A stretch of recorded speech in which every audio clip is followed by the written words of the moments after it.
الله الرحمن الرحيم. باب بيان كون الإيمان بالله تعالى أفضل الأعمال. بالسند المتصل منا إلى الإمام الحمام الحافظ الحجة أبي الحسين مسلم بن الحجاج بن مسلم بن ورد بن كوشاد القشيري النشابوري رحمه الله تعالى ومتعنا الله بعلومه وبركاته آمين. ومتعنا الله بعلومه. اس میں ظاہر آ چکا پیچھے ضمیر لائیے بس. ومتعنا بعلومه وبركاته آمين. جی. قال حدثنا منصور بن أبي مزاحم قال حدثنا إبراهيم بن سعد قال وحدثني محمد بن جعفر بن زياد قال حدثنا إبراهيم يعني ابن سعد عن ابن شهاب عن سعيد بن مسيب عن أبي هريرة رضي الله تعالى عنه وعنه قال سئل رسول الله صلى الله عليه وسلم أي الأعمال أفضل؟ قال إيمان بالله عز وجل. قيل ثم ماذا؟ قال الجهاد في سبيل الله. قيل ثم ماذا؟ قال حج مبرور. وفي رواية محمد بن جعفر قال إيمان بالله ورسوله. یہ آخری کل حدیث جو ہوئی تھی پرسوں اس کا کچھ حصہ شاید رہ گیا تھا. بین الرجل و بین الشرک والکفر ترک الصلاۃ، اس کی تشریح ہو رہی تھی. بات پوری ہو گئی تھی، دوبارہ ہم بات کر لیتے ہیں. اگر ترک الصلاۃ کی بجائے الصلاۃ ہوتا تو ترجمہ اور ترکیب آسان تھی، اور کیا ہوتی کہ آدمی کے اور کفر کے درمیان نماز ہے، نماز حائل ہے، نماز کفر سے روکے ہوئی ہوتی انسان کو. الصلاۃ اگر ہوتا، ترک الصلاۃ نہیں، الصلاۃ اگر ہوتا تو وہ حائل ہے نماز آدمی کے اور کفر کے درمیان. نماز انسان کو کفر سے روکے رکھتی ہے. اگر نماز ہٹ جائے گی تو کفر کے ساتھ پہنچ جائے گا، تو کفر میں داخل ہو جائے گا، یہ کفر کے قریب پہنچ جائے گا، اس کے کنارے پر پہنچ جائے گا.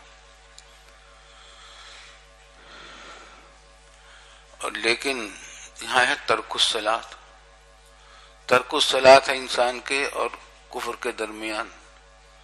تو ترک الصلاۃ حائل ہے تو بات کچھ اور الٹ سی جاتی ہے. اس بات سے اگر یہاں متعلق جو نکالا جائے وہ واسطہ نکالا جائے حائلہ کی بجائے. اگر الصلاۃ ہوتا تو حائل نکالتا، حائل ترجمہ ہوتا، حائل مقدر نکالا جاتا حائلۃ. لیکن یہاں اگر جب ترک الصلاۃ ہے تو یہاں ترکیب کو ٹھیک کرنے کے لیے کیا ہوگا؟ واسطۃ، کہ ترک صلاۃ واسطہ ہے آدمی کے اور کفر کے درمیان. جب آدمی ترک صلاۃ کرنے لگتا ہے تو اس کو ایک ذریعہ کفر کا مل گیا ہے، اس نے ایک ذریعہ کفر کا حاصل کر لیا ہے، اور وہ ذریعہ کیا ہے؟ ترک صلاۃ ہے. جب ترک صلاۃ کرے گا تو ایمان میں کمزوری ہوتی چلی جائے گی اور بھی گناہ کرتا رہے گا بے شمار. رفتہ رفتہ ایمان کمزور ہوگا اور کسی وقت بھی خطرہ ہے کہ وہ کب کفر میں داخل ہو جائے گا. جی. اور یہاں پر آیا کہ پوچھا گیا آپ سے کہ کون سا عمل افضل ہے، تو آپ نے فرمایا کہ ایمان باللہ. قیل ثم ماذا؟ قال الجہاد فی سبیل اللہ. قیل ثم ماذا؟ قال حج مبرور. یہ سوال جواب بخاری میں بھی بار بار آ چکے ہیں، مسلم شریف میں بھی آ چکے. ایک مرتبہ آپ نے فرمایا کہ اطعام الطعام وقراءۃ السلام علی من عرفت ومن لم تعرف. ایک مرتبہ اسی سوال کے جواب میں بتایا المسلم من سلم المسلمون من لسانہ ویدہ. اب یہاں یہ فرمایا جا رہا ہے، آگے کچھ اور بھی ارشادات آئیں گے. اس کے بارے میں بار بار بات ہو چکی ہے اور اس کی متعدد وجوہ بیان کی گئی کہ اختلاف کیوں ہے، اور وہ یہ ہے کہ مختلف حالات کے اعتبار سے جواب مختلف ہے. بعض حالات میں، خاص مواقع میں فلاں عمل سب سے افضل ہوتا ہے، دوسرا عمل اتنا افضل نہیں ہوتا. جو بعض افراد کے حق میں کوئی عمل زیادہ ہوتا ہے، افضل الاعمال ہوتا ہے، تو کسی کے حق میں اطعام الطعام سب سے افضل ہے، کسی کے حالات میں قراءۃ السلام افضل ہے، کسی کے حالات کے اعتبار سے، کسی کے مواقع کے اعتبار سے. جہاد فی سبیل، ایمان فی سبیل اللہ، ایمان باللہ ہے. علامہ شبیر احمد صاحب عثمانی کے حوالے سے ہم بیان کر چکے ہیں کہ ایک جواب تو یہ چل رہا ہے پرانا، ایک جواب یہ بھی ہے کہ ہم مختلف حیثیتوں کے اعتبار سے مختلف اعمال ہیں افضل. اطعام الطعام اس اعتبار سے افضل ہے کہ اس سے محبتیں پیدا ہوتی ہیں. قراءۃ السلام سے بھی محبت پیدا ہوتی ہے، اس اعتبار سے افضل ہے. اور المسلم من سلم المسلمون من لسانه ویدی کی جو صفت ہے وہ اس اعتبار سے افضل ہے کہ اس سے امن و امان قائم ہوتا ہے، معاشرے کے اندر لڑائی جھگڑوں کی بنیاد ختم ہو جاتی ہے. اور یہاں پر جو سوال ہوا وہ اس واسطے کہ اس میں مشقت زیادہ ہے. ایمان باللہ میں مشقت زیادہ. ایک آدمی کافر ہے، وہ اپنے پچھلے دین کو چھوڑ کر نیا دین اختیار کرتا ہے، ایمان لاتا ہے. صحابہ کرام کو کتنی مشقتیں اٹھانی پڑی، وہ اپنے پورے خاندان سے برادری سے کٹ جاتا ہے. تو مشقت کے اعتبار سے ایمان باللہ سب سے افضل ہے، ایک بات. اور دوسری بات ہے کہ ایمان باللہ تو ہر اعتبار سے افضل ہے، ہر مطلقاً اس کو تو فضیلت کلیہ حاصل ہے. لیکن آگے فرمایا ثم الجہاد ثم قال الجہاد فی سبیل اللہ، یہ بھی وہی بات ہے کہ اس میں مشقت زیادہ ہے. اور ثم قال حج مبرور، تمام اعمال میں سب سے زیادہ مشقت والا عمل حج مبرور ہے. اس بات نے اس کو فرمایا. آگے چلیے جی. وبه قال حدثني محمد بن رافع وعبد بن حميد عن عبد الرزاق قال أخبرنا معمر عن الزهري بهذا الإسناد مثله.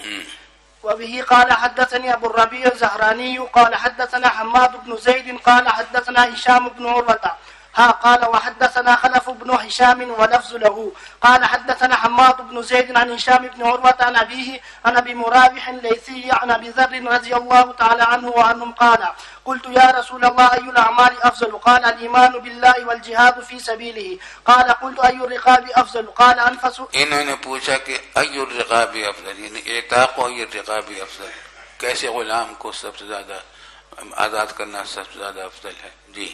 قال أنفسها عند أهلها وأكثرها ثمنا. زیادہ نفیس ترین ہے وہ اپنے اہل کے نزدیک اور زیادہ قیمتی ہے. لن تنالوا البر حتى تنفقوا مما تحبون. جی. قال قلت فإن لم أفعل قال تعين صانعا أو تسمع لأخرق. تو اس نے ابو ذر غفاری نے پوچھا کہ پھر فإن لم أفعل، اگر یہ کام نہ کر سکوں، غلام آزاد کرنا آسان کام نہیں، تو غلام بڑا قیمتی ہوتا ہے، اس کو خریدے آدمی پھر آزاد کرے. قال تعين صانع رحمت للعالمین صلی اللہ علیہ وسلم. ہر ایک کے اعتبار سے حالات جواب دے دیتے ہیں. ایک ہی دوا سب مریضوں کو نہیں دی جاتی، ہر ایک کو الگ الگ دوا دی جاتی ہے. تو ان کو فرمایا کہ تعين صانعا أو تصنع لأخرق، یہ صنعت جاننے والے کو، ہنر مند کو، کہ تم مدد کر دو، جسمانی مدد کر دو. کوئی چیز بنانا چاہتا ہے، وہ صنعت کا کہ کوئی چیز بنانا چاہتا ہے، اس کی جسمانی طور پر اگر مدد کر سکتے ہو وہ کر دو. مالی طور پر اگر اس کو مدد کی ضرورت ہے، مالی اعتبار سے کر دو. مشورے کے اعتبار سے اگر اس کو ضرورت ہے تو وہ کر دو. او تصنع لأخرق، اخرق غیر ہنرمند، بے ہنر. اور یا یہ کہ کوئی بے ہنر آدمی ہے، اس کے لیے تم کوئی چیز بنا دو تاکہ وہ اس کو فروخت کر کے اس سے پیسے کما لے. یہ سب کے سب افضل الاعمال میں داخل ہے. ہر ایک کے اعتبار سے الگ الگ حالات ہیں. جی. قال قلت يا رسول الله أرأيت إن زعفت عن بعض العمل؟ قال تكف شرك عن الناس فإنها صدقة منك على نفسك. اللہ فرمایا کہ ابو ذر رضی اللہ عنہ نے پوچھا کہ اگر بعض عمل سے میں کمزور رہوں، ان کا یہ عمل نہ کر سکوں، اور تو فرمایا کہ تکف شرک عن الناس، اپنے شر کو دوسروں سے روک دو، دوسروں کو تکلیف نہ پہنچے. المسلم من سلم المسلمون من لسانه ويده فإنها صدقة منك على نفسك. یہ بڑی اہم بات ہے. یہ تمہارے لیے صدقہ ہوگا اپنے نفس کے اوپر، دوسروں کو تکلیف سے بچانا. کیا مطلب ہے؟ اگر نیت کر لو گے ثواب کی تو پھر صدقہ ہوگا علی نفسک. اور اگر تم نے کسی کو شر نہیں پہنچایا لیکن نیت بھی نہیں کی تھی تو نہ ثواب ہے نہ گناہ ہے. لیکن کوئی کام آپ کرنے والے تھے یا کوئی دوسرا کرنے والا تھا، اس کے ساتھ شر کا اپنا شر، کوئی کام کرنے والے تھے، اسے تکلیف ہو جاتی کسی کو. مثلا آپ گلاس اٹھا کر وہاں رکھنا چاہتے تھے، پھر خیال آیا کہ یہاں سے لوگ تلاش کریں گے اس کو تکلیف ہوگی، تو چھوڑ دیا جہاں، اس کا ثواب ملے گا آپ کو۔ آئی سمجھ میں بات بھائی؟ اگر ثواب ایسے اٹھا کر رکھ دیا تھا تو نہ ثواب ہے نہ گناہ ہے، لیکن اس نیت سے کہ دوسروں کو تکلیف نہ پہنچے تو پھر یہ کیا تو ثواب ملے گا۔ جی وبه قال حدثني محمد۔ اب آپ کمروں میں اپنے کمروں میں رہتے ہیں، اس کے ساتھی ہیں آپ کے، جو مشترک استعمال کی چیز ہے اس کی جو جگہ مقرر ہے، اگر اس جگہ سے ہٹا کر جگہ رکھیں گے آپ، گلاس ہے یا کوئی اور چیز ہے، دوسرے کو تکلیف پہنچے گی، اس کو اٹھا کر رکھ دیں۔ جب اٹھا کر رکھ رہے ہوں گے صحیح جگہ پر، اس نیت سے کہ میرے ساتھی کو تکلیف نہ پہنچے، ثواب ملے گا۔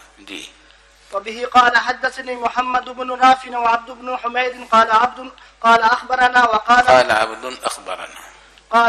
اخبرنا وقال ابن رافع قال حدثنا عبد الرزاق قال ابن عبد رافع حدثنا عبد اب وہی فرق کرتے ہیں امام مسلم ہر جگہ، اخبرنا اور حدثنا کا، امام بخاری نہیں کرتے۔ جی قال أخبرنا معمر عن الزهري عن حبيب مولى عروة بن زبير عن عروة بن زبير قال أبي مرابح عن أبي ذر رضي الله تعالى عنه عن النبي صلى الله عليه وسلم بنحوه غير أنه قال فتعين الثانية أو تصنع لأخرق۔ جی ہم نے آپ کو بتایا تھا ایک زمانے میں حضرت تھانوی رحمۃ اللہ علیہ کے مجاز صحبت تھے انجینئر ظفر صاحب، دارالعلوم کے مجلس منتظمہ کے رکن تھے، وہ بڑے انجینئر تھے، بہت بڑے۔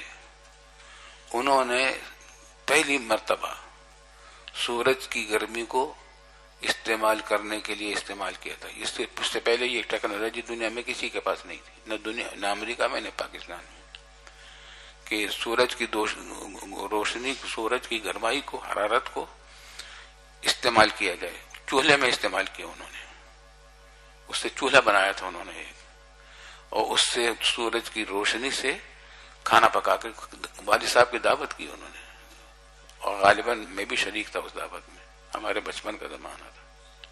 یہ زمانہ ہے بالکل پاکستان کے بننے کے کچھ ہی عرصے کے بعد۔ اس وقت والد صاحب رحمۃ اللہ علیہ نے ایک متعلقہ وزیر صنعت سے بھی ان سے کہا تھا کہ وزیر صنعت کے پاس جاؤ، ان کو بتاؤ کہ میرے پاس یہ ہنر ہے، وہ اس کو ترقی دیں۔ مگر ہمارے یہاں تو حکومتیں بدلتی چلی گئیں، وہ کچھ کام ہو کر نہ دیا۔ رفتہ رفتہ دوسرے لوگوں کو ملا، آج کتنے بڑے پیمانے پر سولر کا کام ہو رہا ہے، پورے کے پورے بستیاں اس سے بجلی تیار کر کے استعمال کر رہی ہیں۔ تو انہیں ثانین اور تصوری خلقہ پر عمل نہیں ہوا، ثانے کی مدد نہیں ہوئی۔ اگر مدد ہوتی تو کتنی ترقیاں کر لیتے ہیں۔ جی بسم الله الرحمن الرحيم. وبه قال حدثنا أبو بكر بن أبي شيبة قال حدثنا علي بن مسهل عن الشيباني عن الوليد بن العزار عن سعد بن إياس أبي عمرو الشيباني عن عبد الله بن مسعود رضي الله تعالى عنه وعنهم قال سألت رسول الله صلى الله عليه وسلم أي العمل أفضل قال الصلاة لوقتها قال قلت ثم أي قال بر الوالدين قال قلت ثم أي قال الجهاد في سبيل الله فما تركت استزيده الا ارعاء عليه۔ اب دیکھیے یہاں یہ بھی وہی سوال آیا لیکن جواب اس سے بھی مختلف ہے۔ ای العمل افضل قال الصلاة لوقتها، یہاں نماز کو سب سے پہلے مقدم کیا۔ قلت ثم ای قال بر الوالدین، قلت ثم ای قال الجهاد في سبيل الله، جہاد فی سبیل اللہ تیسرے نمبر پر چلا گیا، وہ پر دوسرے نمبر پر تھا۔ یہ کس اعتبار سے افضلیت ہے؟ تذلل اور انکساری کے اعتبار سے، کہ اللہ کے خاطر آدمی تذلل اور انکساری اختیار کرتا ہے، تواضع اختیار کرتا ہے، تو اس اعتبار سے یہ اعمال افضل ہے کہ سب سے کیا ہے؟ نماز ہے۔ انسان اپنا معزز ترین حصہ زمین پر ٹیک دیتا ہے اللہ رب العالمین کے خاطر۔ اور بر الوالدین، والدین کے سامنے حکم ہے کس طریقے سے بیٹھو کہ کندھے بھی جھکے ہوئے، واخفض لهما جناح الذل من الرحمۃ وقل رب ارحمهما كما ربياني صغيرا، بالکل عاجزی کے ساتھ اختیار، انکساری اور خاکساری کو اختیار کرو۔ اور جہاد کے اندر امیر لشکر کا حکم ماننا پڑتا ہے، چوبے چون و چرا، جو افسر نے حکم دے دیا وہ کرنا پڑے گا، وجہ نہیں پوچھی جاتی وہاں۔ تو اس اعتبار سے تذلل اور عاجزی اور انکساری اور فرما برداری کے اعتبار سے یہ سب سے افضل اعمال ہے. جی وما ترکت استزیدہ، میں پوچھتا رہا بس میں نے مزید سوال نہیں کیا. تو اگر وما ترکت استزیدہ جو مزید سوال نہیں کیا الا ارعاء علیہ، مگر رعایت کے اعتبار سے، رعایت کی وجہ سے آپ کے لیے کہ آپ مشقت نہ ہو، بار بار سوال کرنے سے جو آپ کی مشقت ہوگی آپ کو جواب دینے میں. جی وبه قال حدثنا محمد بن أبي عمر المكي قال حدثنا مروان بن معاوية الفزاري قال حدثنا أبو يعفور عن الوليد بن العزار عن أبي عمرو الشيباني عن عبد الله بن مسعود رضي الله تعالى عنه وعنهم قال قلت يا نبي الله أي الأعمال أقرب إلى الجنة؟ قال الصلاة على مواقيتها. قلت وماذا يا نبي الله؟ قال بر الوالدين. قلت وماذا يا نبي الله؟ قال الجهاد في سبيل الله. وبه قال حدثنا عبيد الله بن معاذ العنبري قال حدثنا أبي قال حدثنا شعبة عن الوليد بن العزار أنه سمع أبا عمرو الشيباني قال حدثني صاحب هذه الدار وأشار إلى دار عبد الله قال سألت رسول الله صلى الله عليه وسلم أي الأعمال أحب إلى الله؟ قال الصلاة على وقتها. قلت ثم أي؟ قال ثم بر الوالدين. قلت ثم أي؟ قال ثم الجهاد في سبيل الله. قال حدثني بهن ولو استزدته لزادني. اگر مزید پوچھتا تو آپ مزید جواب دیتے ہیں. جی وبه قال حدثنا محمد بن بشار قال حدثنا محمد بن جعفر قال حدثنا شعبة بهذا الاسناد مثله وزاد واشار الى دار عبد الله رضي الله تعالى عنه وما سماه لنا. عبداللہ بن مسعود کے گھر کی طرف اشارہ کیا، نام نہیں لیا کہ کس نے لیا، صاحب حاجت دار نے روایت کی. جی وبه قال حدثنا عثمان بن ابي شيبة قال حدثنا ابو بکر بن ابی شیبہ کے بھائی ہیں عثمان بن ابی شیبہ. جی وبه قال حدثنا عثمان بن ابي شيبة قال حدثنا جرير عن الحسن بن عبيد الله عن ابي عمرو الشيباني عن عبد الله رضي الله تعالى عنه عن النبي صلى الله عليه وسلم قال افضل الاعمال او العمل الصلاة لوقتها وبر الوالدين. جی بسم الله الرحمن الرحيم. باب بيان كون الشرك أقبح الذنوب وبيان أعظمها بعده.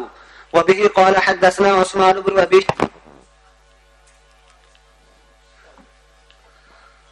قال إسحاق قال أخبرنا جرير وقال عثمان حدثنا جرير عن منصور عن أبي وائل عن عمرو بن شرحبيل عن عبد الله قال سألت رسول الله صلى الله عليه وسلم أي الذنب أعظم عند الله؟ قال أن تجعل لله ندا وهو خلقك.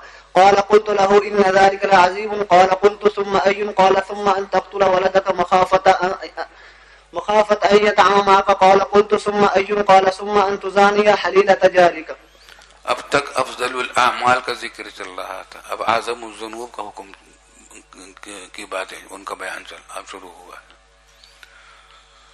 اللہ عبداللہ سے مراد وہی عبداللہ ابن مسعود ہیں. فرمایا کہ میں نے پوچھا رسول اللہ صلی اللہ علیہ وسلم سے کہ ای الذنب اعظم عند اللہ، کون سا گناہ سب سے زیادہ عظیم ہے اللہ کے نزدیک؟ قال ان تجعل للہ ندا وهو خلقک، سب سے بڑا گناہ یہ ہے کہ تم شرک کرو، اللہ کے لیے مثل قرار دو. ند مثل کو کہتے ہیں، اللہ کا مثل قرار دو کسی چیز کو. شرک یہ سب سے بڑا گناہ ہے اور بلا شبہ ہر اعتبار سے سب سے بڑا گناہ، جیسے ہر اعتبار سے ایمان سب سے افضل ہے. قال قلت لو ان ذلك العظیم، وہ تو بہت بڑا ہے. قال قلت ثم ای، اس کے بعد کون سا گناہ سب سے بڑا ہے؟ فرمایا کہ ان تقتل ولدک مخافۃ ان یطعم معک، یہ سب سے بڑا گناہ ہے کہ تو اپنے بیٹے کو، اپنے بچے کو مارے، چاہے لڑکا ہو یا لڑکی. ولد کا لفظ لڑکا اور لڑکی دونوں کے لیے بولا جاتا ہے. بچہ اپنے بچے کو مارے تو اس خوف سے کہ تیرے ساتھ وہ کھائے گا. یہ گناہ ہے بہت بڑا. اس کی وجہ اس کی یہ ہے کہ اس میں کئی بڑے بڑے گناہ شامل ہیں. 4 گناہوں پر مشتمل ہے یہ گناہ. ایک تو یہ کہ قتل نفس ہے، یہی بہت بڑا گناہ، اکبر الکبائر میں سے ایک کبیرہ گناہ ہے. پھر یہ کہ وہ کس کو مار رہے ہو؟ تم بچے کو مار رہے ہو جس کی پال اور پرورش تمہارا فریضہ تھا. دوسری عظمت اس میں ہو گئی، دوسری خرابی آ گئی. تیسری خرابی آئی کہ یہ بخل پر مبنی ہے، خود غرضی پر مبنی ہے. اس خوف سے کہ میرے ساتھ یہ بچہ کھائے گا تو تو خود غرضی اور بخل کی وجہ سے یہ حرکت کر رہا ہے، اتنا بڑا گناہ کر رہا ہے. تیسری بڑی خرابی اس میں یہ ہے. چوتھی بڑی خرابی اس میں یہ ہے کہ عقیدہ رزاقیت کے خلاف عمل کر رہا ہے.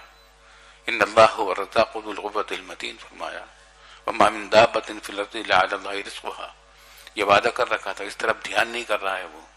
تو 4 خرابیوں پر مشتمل ہے یہ ایک بڑا گناہ. 4 خرابیاں بڑی بڑی گناہ ہے. جی. وبه قال حدثنا عثمان بن ابي شيبة. ٹھہر جائیے.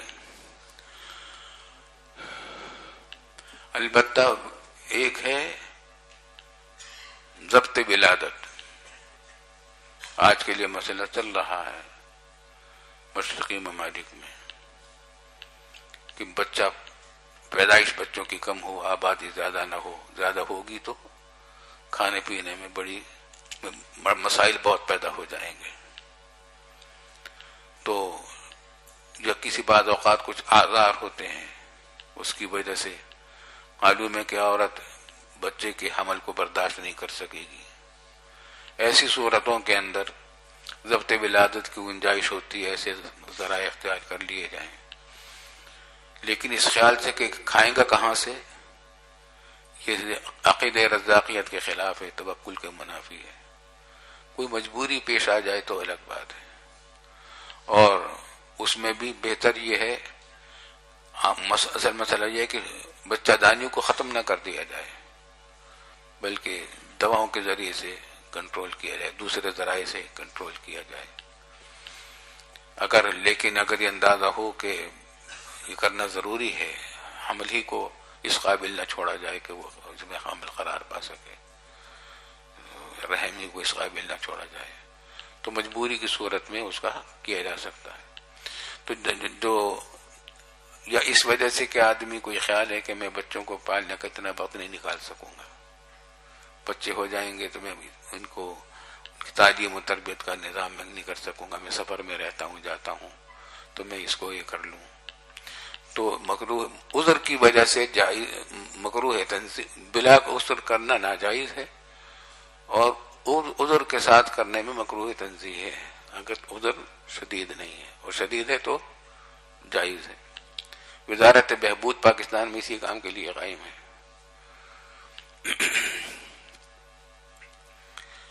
مغربی ممالک میں آج کل یہ بڑا چل رہا ہے. مغربی ممالک میں شرح پیدائش بہت کم ہوتی ہے، وہاں بچے بہت کم پیدا ہوتے ہیں.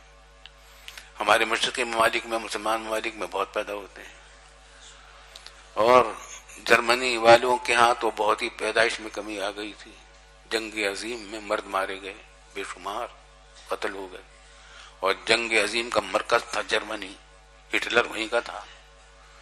تو جنگ عظیم کے بعد وہاں مردوں کی اتنی قلت ہوئی کہ پریشان ہو گئے وہاں کے لوگ، حکومت پریشان ہو گئی. خیر دیوار برلن ڈھائی گئی، ہم نے جا کر دیکھا تھا وہاں برلن میں دیوار گرائی گئی. روسیوں کا قبضہ ہو گیا تھا نا کافی علاقوں پر، یورپ کے بہت سے ملکوں پر. تو پھر انہوں نے جب وہ جنگ اس میں جہاد افغانستان کے نتیجے میں روس کے ٹکڑے ہوئے، جرمنی نے سب سے پہلا کام یہ کیا کہ دیوار برلن پھٹایا تاکہ وہاں کے لوگ یہاں آ جائیں. چنانچہ پولینڈ کے لوگ کافی بڑی تعداد میں جرمنی میں آ گئے. تو ان کے یہاں وہ مردوں کی کمی کا مسئلہ کچھ حل ہوا تھوڑا سا، لیکن پھر بھی انہوں نے یہ کر رکھا تھا کہ وہ ترجیح دیتے تھے اگر کوئی آئے باہر سے، پاکستانیوں کو بھی موقع دیتے تھے اور ترجیح دیتے تھے کہ ہمارے ہاں کی عورتوں سے شادی کریں. چنانچہ ہمارے بہت سے دوست آپ کی بیویاں جرمنی کی ہیں، جب ہم جاتے ہیں وہاں تو وہ ان کے ہاں ہماری عورتوں سے ملاقاتیں ہوتی ہیں. اب وہ مسئلہ حل ہو گیا تقریباً. تو مغربی ممالک کو بڑا خطرہ ابھی یہ ہو رہا ہے، اسلامی فوبیا بھی ہو رہا ہے نا. مغربی ممالک کو یہ خطرہ ہو رہا ہے کہ جب تعداد بڑھے گی مسلمانوں کی اور ہمارے ہاں تعداد کم ہوگی تو یہ مسلمان نظر آئیں گے. کہنا چاہ رہے ہیں انگلینڈ میں اتنے زیادہ مسلمان پہنچ گئے ہیں کہ بعض شہر تو کہتے ہیں چھوٹا سا پاکستان ہے، بریڈ فورڈ وغیرہ، بہت آبادی بڑھ رہی ہے. تو اس واسطے انہوں نے یہ کوششیں کی ہیں کہ بضبط ولادت کو پرچار کیا جائے یہاں. نہیں، اوسن میں ہم جو ایک دوا لگاتے ہیں ویسلین، اس کے اوپر مکھیاں آتی ہیں، اس میں چپکاہٹ ہوتی ہے. خیر مجھے کچھ مکھیاں زیادہ نہیں آ رہی، ضرورت نہیں ہے. آ جائیں، پڑھیں، آپ پڑھیں. جی استاد جی، ہاں، ابھی ہماری ذرا بات ختم ہو جائے. چنانچہ پولیو کے انجیکشن جو لگ رہے ہیں اس میں لوگوں کو یہ شبہ ہے کہ اس کے اندر کچھ شرح پیدائش کو کم کرنے والی اجزاء بھی شامل کر دیے گئے ہوں شاید. اس واسطے بہت سی جگہوں پر ان کو مزاحمت کا سامنا کرنا پڑتا ہے. انہی وزارت بہبود کے لوگوں نے ایک مرتبہ مجھ سے وقت لیا کہ ہم آپ سے ملاقات کرنا چاہتے ہیں. ان کو وزارت کے سیکرٹری بڑے بڑے عہدیدار، میں نے وقت دے دیا، آ گئے. اور آ کر انہوں نے بڑی لمبی تقریر کی کہ ہمارے پاکستان میں شرح پیدائش کا بڑا مسئلہ ہے. اس وقت مسلمانوں کی ہماری کل آبادی اتنی ہے، 10 سال کے بعد اتنی ہو جائے گی، 15 سال کے بعد اتنی ہو جائے گی، 30 سال کے بعد اتنی ہو جائے گی، اور تعداد بڑھتی چلی جائے گی. مگر ہمارے پاس اتنے وسائل نہیں کہ اتنے لوگوں کو تعلیم دے سکیں، اتنے لوگوں کو ہسپتال میں علاج کرا سکیں، اتنے لوگوں کو رزق فراہم کر سکیں. اس واسطے ہم یہ وزارت کام کر رہی ہے، اس سلسلے میں آپ ہمیں کچھ مشورہ دیں. خیر میں نے کہا کہ آپ بڑا اچھا کیا کہ آپ نے یہ کہا ہے کہ مشورہ دیں، تو مشورہ میں آپ کو دوں گا. ہاں وہ کہہ رہے تھے ہمارے یہاں کانفرنس ہونے والی، ہم وزارت کی طرف سے کانفرنس کرنے والی اسلام آباد میں، تو اس میں آپ ضرور تشریف لائیں، آپ بیان کریں. میں نے کہا ٹھیک ہے، جو میں بیان کرنا چاہتا ہوں آپ میری سن لیں، پھر اگر کانفرنس کرنا چاہیں تو کر لیجیے، پھر وہاں بھی آ کر یہ باتیں کر لوں گا. میں نے کہا آپ کی باتوں سے یہ معلوم ہوا کہ کثرت آبادی سے اتنی تباہی پھیلتی ہے. بہت دردناک واقعہ، نقشہ کھینچا تھا کہ یوں ہو جائے گا، یوں ہو جائے گا، بیماری اتنے ہو جائیں گے، موتیں اتنی ہوں گی، کیا کیا ہوگا، تعلیم نہیں ہوگی، جہالت پھیلے گی، اور فقر و فاقہ پھیلے گا، مانگتے پھریں گے لوگ. میں نے کہا اتنی بھیانک تصویر آپ نے بنائی ہے اس خوفناک کی. تو میں نے کہا کہ اگر کثرت آبادی ایسی تباہ کن ہے تو سب سے پہلے تباہی جو چین پر آنی چاہیے، سب سے پہلے تباہی چین پر آنی چاہیے تھی، کیونکہ دنیا میں سب سے زیادہ شرح پیدائش اور سب سے زیادہ کثرت آبادی چین کی ہے. لیکن چین میں تو یہ بات اب وہاں تو تباہی نہیں پھیل رہی. آج چین کی مصنوعات پوری دنیا میں پھیل رہے ہیں. ابھی میں امریکہ کو کرا رہا ہوں، جگہ جگہ وہاں مصنوعات سارے اسٹور بھرے پڑے ہیں چینی کے، made in China, made in China. اور میں نے کہا میں چائنا کا بھی سفر کیا، میں نے وہاں میں نے کوئی تباہی بربادی نہیں دیکھی. تو ساری بات یہ ہے کہ ہماری حکومت کے لوگ عوام کی خدمت کرنا نہیں چاہتے، تعلیم دینا نہیں چاہتے، صحت کا انتظام کرنا نہیں چاہتے، کرپشن اوپر سے نیچے تک پھیلا ہوا ہے، عوام کی خدمت نہیں کرنا چاہتے، تو چاہتے ہیں کہ آبادی کم ہو جائے. میں نے کہا کہ آپ حضرات کا ہماری حکومت کا حال تو یہ ہو گیا ہے کہ وہ کہتے ہیں کہ ہاں وہ کہہ رہے تھے ہم انتظامات ہم بھی نہیں سنبھال سکیں گے، اتنی بجلی نہیں پیدا کر سکیں گے، اتنا فلاں نہیں کر سکیں گے. میں نے کہا کہ آپ کے یہاں کا مسئلہ تو یہ ہو گیا ہے کہ کراچی کی الیکٹرک کمپنی وہ بجلی بجلی کا نظام ان سے نہیں سمجھ رہا تھا، تو وہ کسی اور ملک کو دے رہے ہیں ٹھیکہ، باہر کے لوگوں کو. اور سنا ہے کہ اسٹیل مل کے بارے میں بھی یہ سوچ رہے ہیں، اور سنا ہے کہ پی آئی اے کے بارے میں بھی یہ سوچ رہے ہیں کہ ہم اس کا انتظام نہیں سنبھال سکتے، دوسروں کو دے دیں گے، دوسروں سے کروائیں گے ٹھیکہ دے کر. میں نے کہا پھر یہ ہوگا کہ فوج کو بھی آپ ٹھیکہ دے پر فوج کا ان کی نگرانی اور انتظام بھی آپ دوسرے لوگوں سے کروائیں گے، جب فوج کا خرچہ آپ نہیں اٹھا سکیں گے. تو میں تو اس کا ساتھ نہیں دے سکوں گا آپ کو. اگر آپ چاہیں تو کانفرنس اگر کرنی ہے تو میں انشاءاللہ آؤں گا اور میں یہ باتیں کروں گا. تو خیر پھر کانفرنس ہی نہیں کی انہوں نے.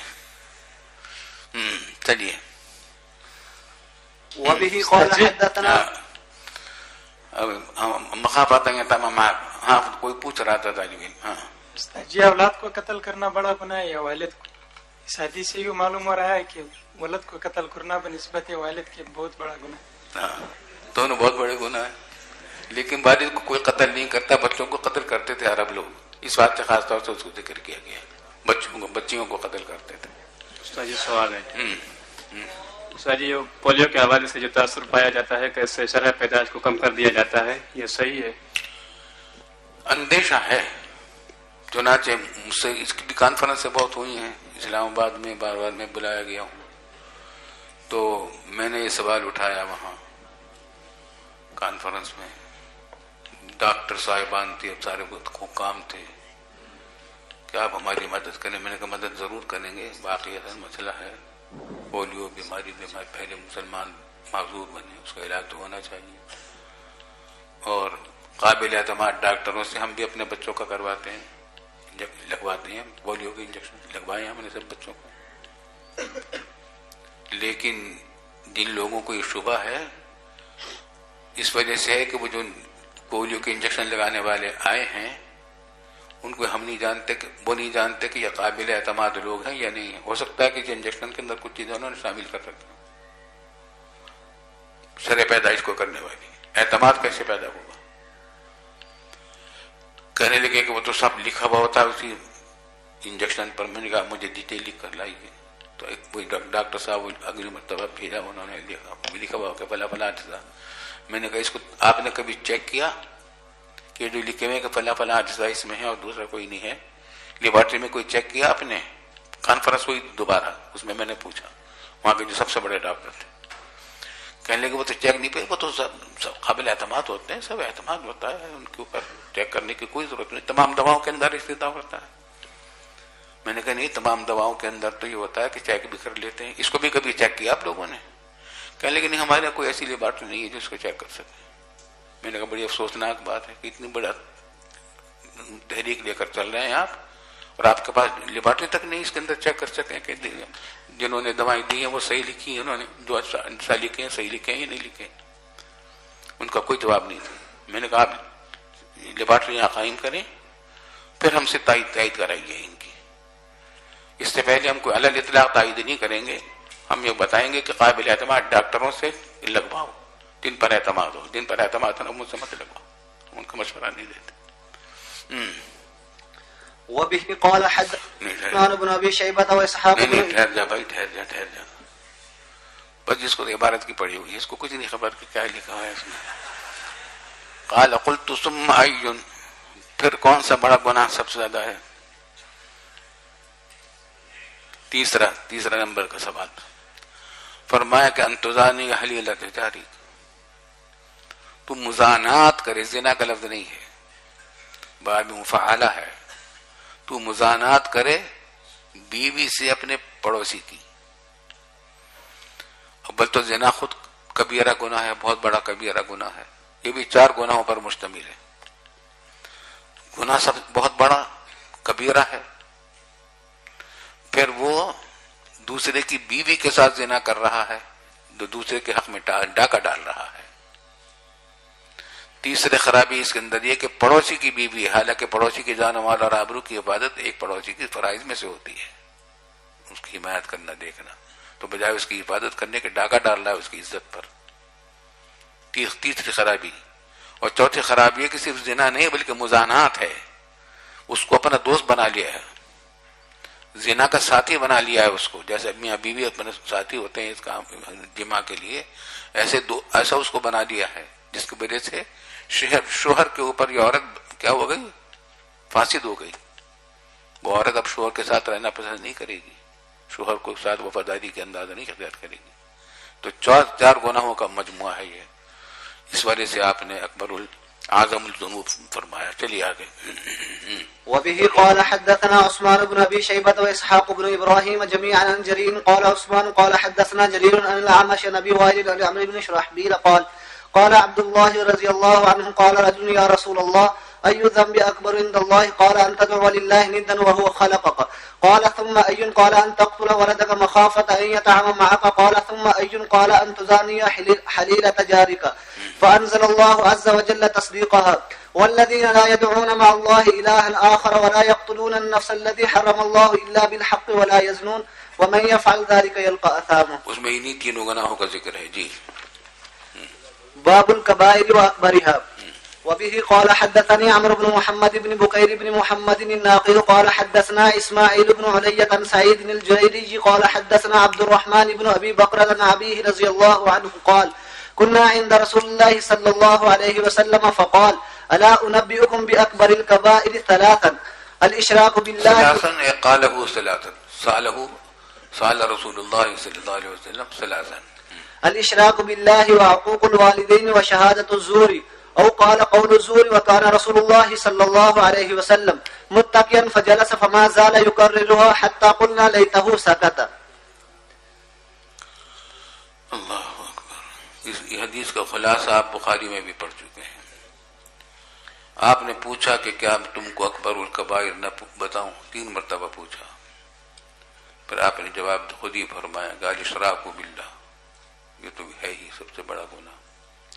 حقوق الوالدین، والدین کے نافرمانی. وہاں افضل الاعمال میں کیا تھا؟ ایمان باللہ و بر الوالدین. یہاں اس کے برعکس ہے. وہ شہادت الزور، وہ قال قول الزور. راوی کو شک ہے، لیکن آگے الفاظ آئیں گے اور راویوں نے ترجیح دی کہ شہادت الزور ہی ہے لفظ. قول الزور وکان رسول اللہ صلی اللہ علیہ وسلم متکئا، دیکھ لگائے ہوئے بیٹھے تھے. فما زال یکررها حتی قلنا لیتہ سکتا، یہاں تک کہ آپ بار بار یہ لفظ شہادت الزور شہادت الزور شہادت الزور بار بار فرماتے رہے، یہاں تک کہ ہم نے کہا آپس میں دلوں میں آپس میں کہا یا دل میں کہا کہ لیتہ سکتا، کاش آپ خاموش ہو جائیں، آپ کو تاب ہو رہا ہے تو تاب نہ اٹھائیں، مزید پریشان نہ ہوں. جی آگے دیکھیں. وبه قال وحدثني يحيى بن حبيب الحارثي قال حدثنا خالد وهو ابن الحارث قال حدثنا شعبة قال أخبرنا عبيد الله بن أبي بكر عن أنس رضي الله عنه عن النبي صلى الله عليه وسلم في الكبائر قال الشرك بالله وعقوق الوالدين وقتل النفس وقول الزور. آگے چلیے. اس میں قول الزور کا لفظ شہادت الزور کی بجائے. جی بسم الله الرحمن الرحيم. وبه قال حدثنا محمد بن الوليد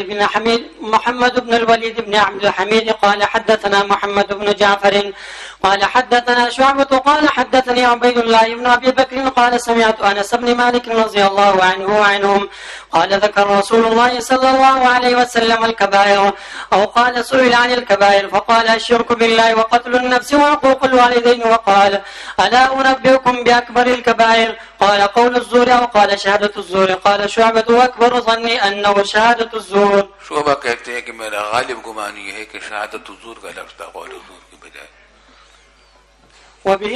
وبه قال دیکھیے 3 اکبر الکبائر بیان فرمائے. اشراک باللہ، حقوق الوالدین، بہت بڑے بڑے گناہ ہیں، شہادت الزور. لیکن جتنی تکرار آپ نے شہادت الزور پر کی، اشراک باللہ پر نہیں کی، حقوق الوالدین پر نہیں کی. اس پر سوال پیدا ہوتا نہیں ہوتا، حالانکہ یہ تیسرا نمبر کا گناہ ہے. بات سمجھ میں آ رہی؟ جواب یہ ہے کہ بعض حالات میں اس کی اہمیت بہت زیادہ ہوتی ہے. شہادت الزور کا رواج اگر چل جائے تو امن و امان تباہ ہو جائے گا پورے ملک کا. آج پاکستان کے اندر یہ تو ہو رہا ہے، جو مجرم نہیں پکڑے جاتے ان کو سزائیں نہیں ہوتی، بعض بے گناہ پکڑ لیے جاتے ہیں، پھر 10 سال جیل میں رہنے کے بعد 20 سال جیل میں رہنے کے بعد ان کو چھوڑا جاتا ہے کہ ان کا جرم ثابت نہیں ہوا. تو ایسے ظلم ہو رہا ہے، عدالتوں کے ذریعے سے ظلم ہو رہا ہے. ہوتا کیا ہے، مجھے تو بعض لوگوں نے بتایا تھا کہ بہت عرصے پہلے بتایا تھا کہ یہاں کچہری کے باہر جھوٹے گواہ پھرتے رہتے ہیں گاہک کی تلاش میں، اور وکیل بھی تلاش میں رہتے ہیں ایسے جھوٹے گواہوں کی. وکیل کو مقدمہ لڑنا ہوتا ہے اپنے موکل کی طرف سے، حالانکہ وہ مجرم ہے، اس کی طرف سے وکیل بننا حرام ہے، وہ وکیل بنتا ہے اور اس کے بعد پھر وہ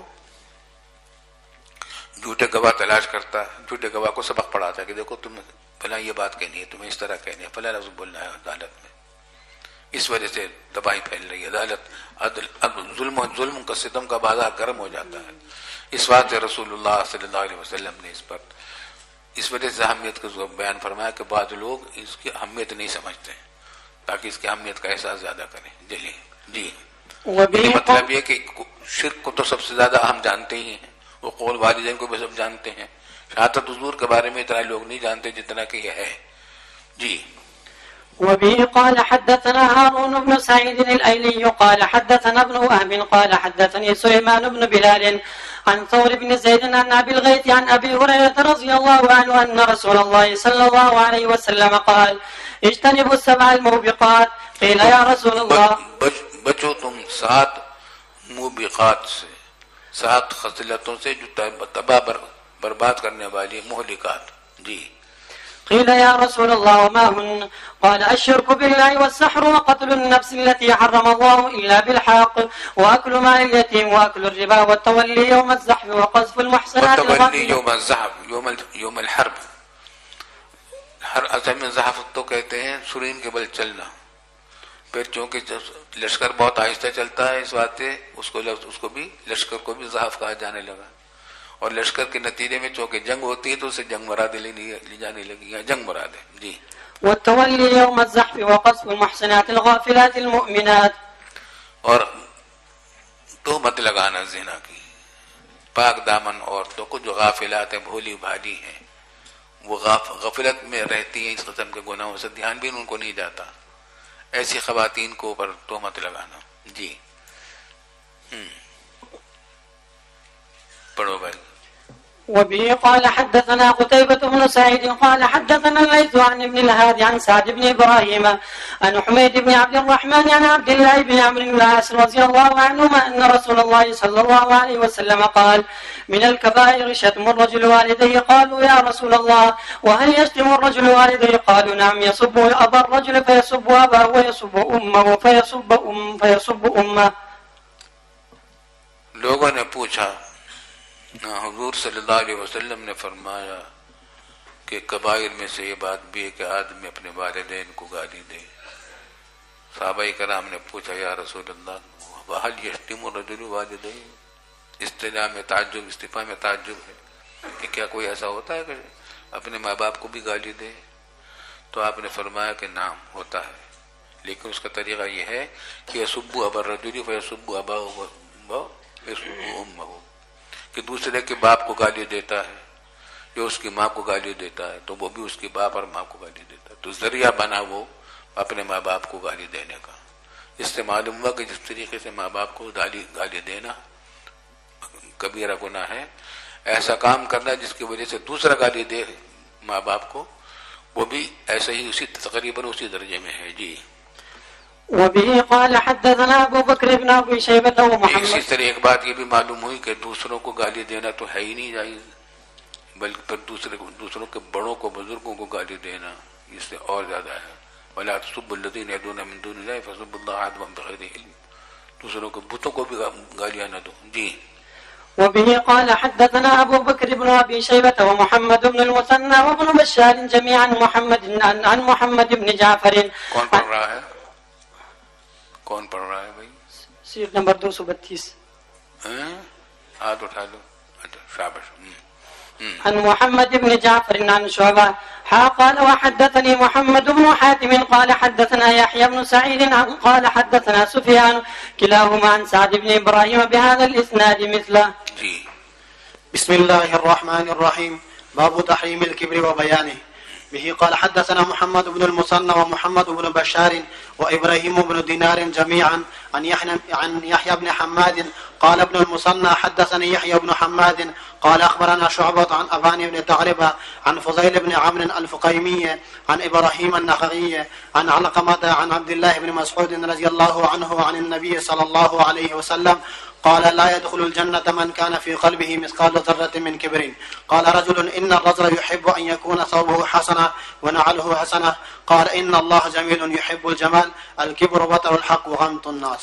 جس کے دل میں ذرہ برابر بھی کبر ہوگا وہ جنت میں نہیں جائے گا. سوال پیدا ہوتا ہے کہ اگر کبر ہے لیکن وہ اللہ کو بھی مانتا ہے, ضروریات دین کا بھی انکار نہیں کرتا, تو کیا دخول جنت پھر بھی نہیں ہوگا؟ جواب یہ کہ دخول جنت دخول اولی نہیں ہوگا, سزا بھگتنے کے بعد ہوگا. اور قال رجل، اب آگے دیکھیے تعریف کبر کی یاد رکھنے کی بات ہے. ایک صاحب نے پوچھا کہ ان الرجل يحب ان يكون ثوبه حسنا ونعله حسنة، آدمی پسند کرتا ہے کہ اس کے کپڑے اچھے ہوں، جوتے اچھے ہوں. قال ان اللہ جمیل يحب الجمال. تو آپ صلی اللہ علیہ وسلم کہ یہ کبر نہیں ہے، یہ صفت تو اچھی صفت ہے. یعنی اللہ تعالیٰ خود جمیل ہے اور جمال کو پسند کرتا ہے، تو آدمی اگر اچھے کپڑے پہنے، اچھے جوتے پہنے، اللہ تعالیٰ خوش ہوتا ہے. لیکن الکبر بطر الحق وغمط الناس،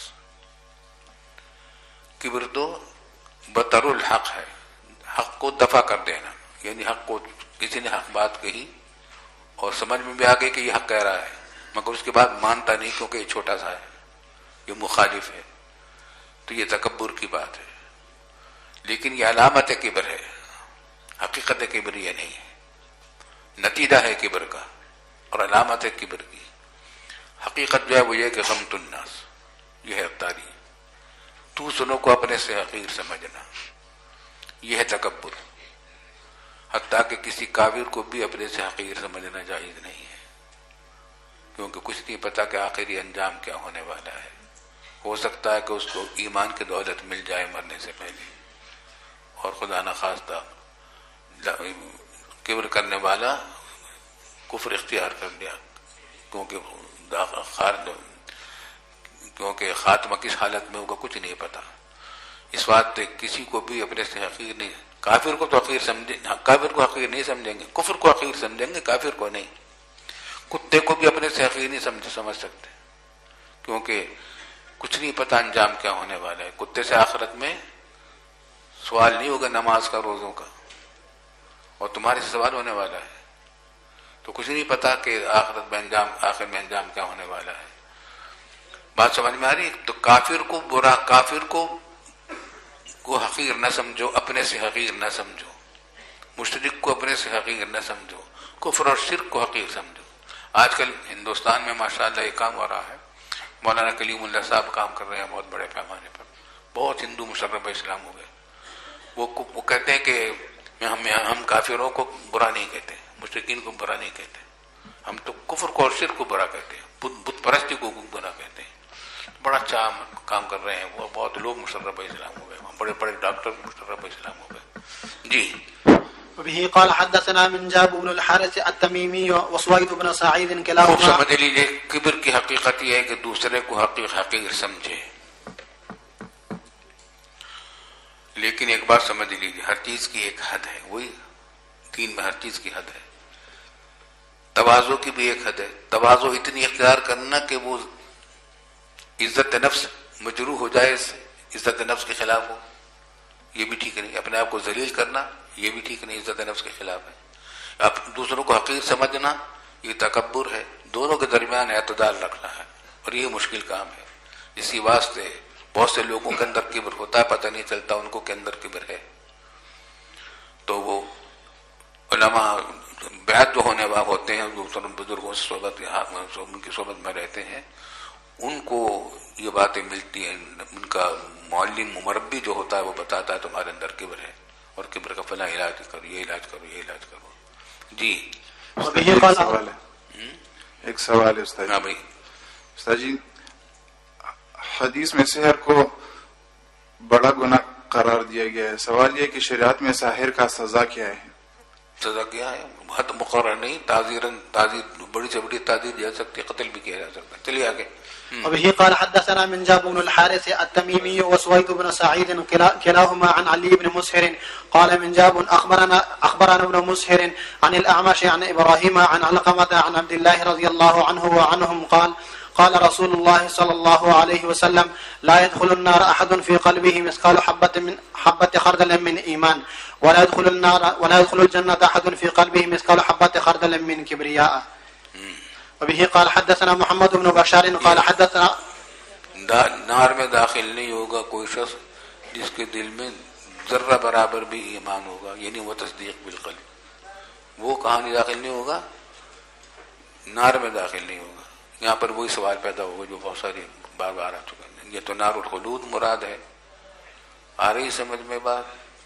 یا یہ کہ داخل اگر وہ مستحل ہے ایسا تو اس نار میں داخل نہیں ہوگا، بلغ سبق کے لیے آگے. وبه قال حدثنا محمد بن بشار قال حدثنا ابو داود قال حدثنا شعبة عن ابان بن تقريبا. جی اس کے سوالات بہت آگے ہم بیان کر چکے ہیں کہ تاثیر اس کی یہی ہے، اور لیکن شرط وہی ہے کہ منافی باتیں اس کے نہ ہوں. جی عن فضيل عن ابراهيم عن علقمة عن عبد الله رضي الله عنه وعنهم عن النبي صلى الله عليه وسلم قال لا يدخل الجنة من كان في قلبه مثقال ذرة من كبر. بس استاد جی پولیو کی نوکری کرنا کیسے ہے؟ تم نہ کرنا. استاد جی ایک سوال ہے. استاد جی کسی کے ہاں زیادہ بچے پیدا ہو جائے اور آگے ان کو کوئی عذر نہ ہو تو یہ زیادہ بچے پیدا ہونا یہ بھی ایک عذر ہے آگے کے لیے یا نہیں؟ اگر وہ کرنا چاہے تو کر سکتا ہے، گنجائش ہے، لیکن اپنا عقیدہ خراب نہ کرے. ولادت کی شرعی حیثیت اس میں تمام صورتیں اس کی لکھی ہیں، کون کس حد تک جائز ہے، کس حد تک ناجائز ہے.